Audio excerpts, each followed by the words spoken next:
Hello students, let us start. थोड़ा last class में मैंने क्वेश्चन दिया था, is the law of conservation of mass always valid.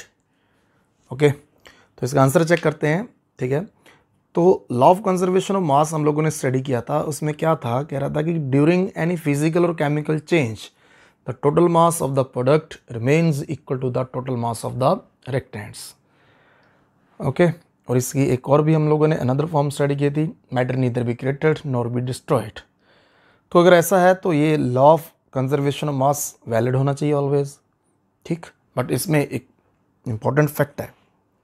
क्या फैक्ट है, तो क्वेश्चन का आंसर लिखते हैं, साथ में आपको पता चल जाएगा।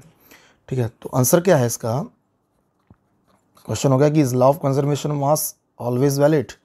Answer is no, it's not valid for nuclear reactions। Nuclear reactions में law of conservation of mass valid नहीं होता है, आपको याद रखना है। बेसिक रिएक्शन है, कहीं पर भी पूछा जा सकता है। ठीक है, अब होता क्या इन रिएक्शंस में, so in these reactions a certain amount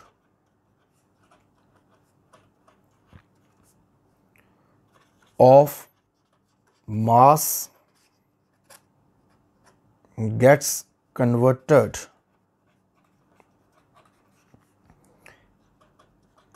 into energy known as nuclear energy।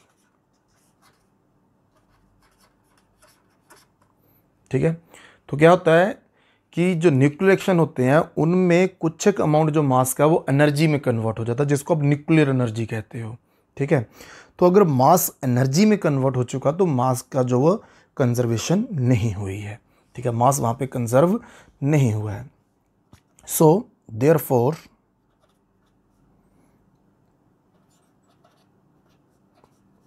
Mass is not conserved and it does not remain constant। तो मास कंजर्व नहीं हुआ है और ना ही वो मास जो है वो कांस्टेंट रहा है। ठीक, तो ये आप लोगों को इसमें याद रखना है।